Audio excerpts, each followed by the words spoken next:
Do you want to buy a Mark IV? Do you want to buy a Golf which is most known for being unreliable? Then you've come to the right place.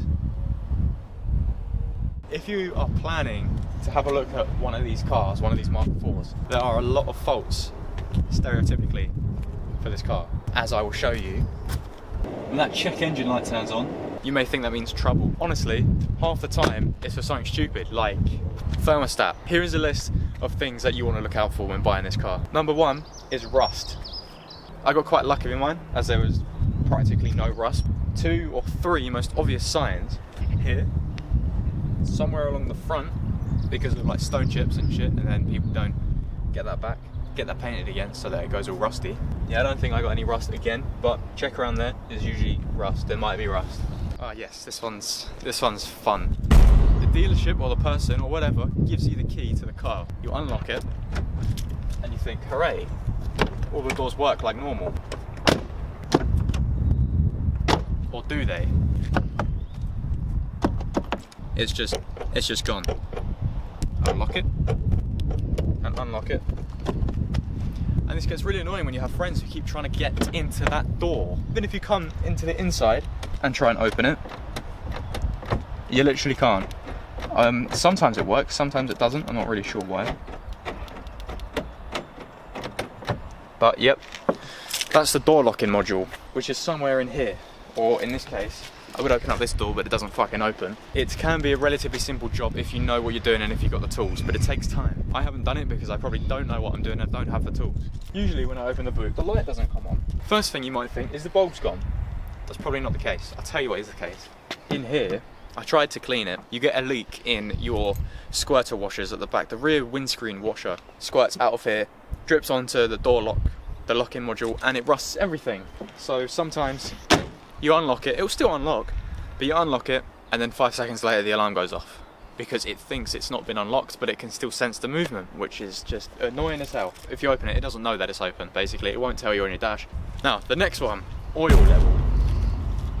As you look deep into my copper engine, the 1.4 engines, when I had my 1.4, that drank oil like a bitch. I thought I had an oil leak. It went into the garage multiple times, and they came back and said there's no oil leak, like you're perfectly fine.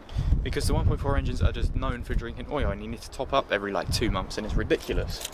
Now, for the next part, you get your key, like I said earlier, you turn the car on, hopefully the dealership hasn't started it up. If they've started it up already and the car is warm, then you know something's wrong. You should just avoid that. Everything seemed okay. Until one day, I randomly turned it on and I got this suction hoover noise. That's a secondary air pump.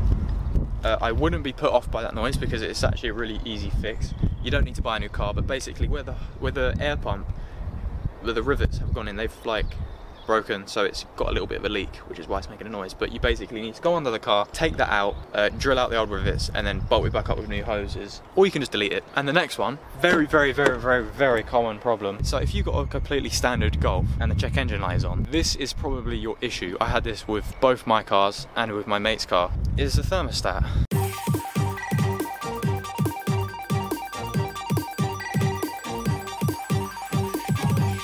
Okay, bonus round. These are little small things which you may or may not see.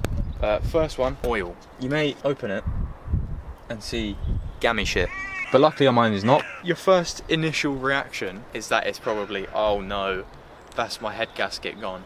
You can hear the wind coming, you can hear it from over there and it comes over. It's really annoying. It's most probably just the fact that the car's been on short journeys, because like what Lucy does and what I actually do, condensation builds up and it doesn't burn off, which is what Lucy had in her Peugeot, which is very common on a lot of cars. If you see that, best give it a flush, drain all the oil, fill it up with good oil, take it on longer journeys basically. The car's going to be like over 15 years old by now, so the boost hoses may have worn off. You probably should replace them.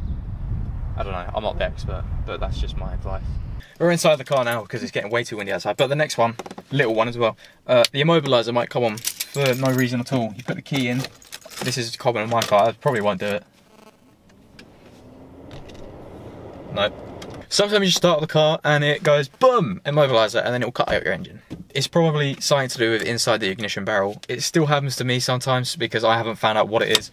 It's not my key, because this is a brand new key, and it happened with my old key as well, and basically something in here, and I have a feeling that you have to take all of this out and replace it. It's basically, this car, this is what we're going to sum it up with. This car, engine-wise, is great. It's a brilliant car. They're brilliant cars. I had a 1.4, my mate has a diesel, my other mate had another 1.4, and I have this GTI Turbo.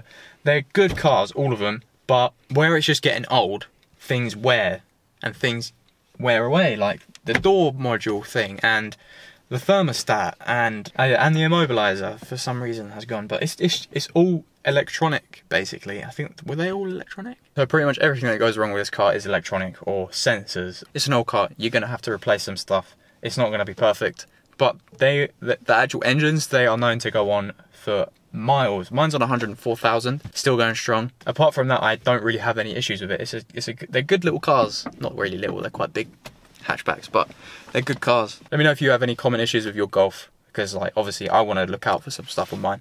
And let me know if you're going to get one, because I think you should buy one, and then you should grab a sticker to put on it. You should slap one on. Links in the description for those, by the way, if any of you want to grab one. And also links in the description for social media, Snapchat, Instagram, and Twitter. They're all down there, and they'll be on the screen as well. Just a side note, I'm going to be Ultimate Dubs tomorrow, but it would have been today. By the time you've seen this, Ultimate Dubs would be finished. So look out for a video on Wednesday. That's when it will be up. Thanks for watching, guys, and I will see you in the next video. Bye.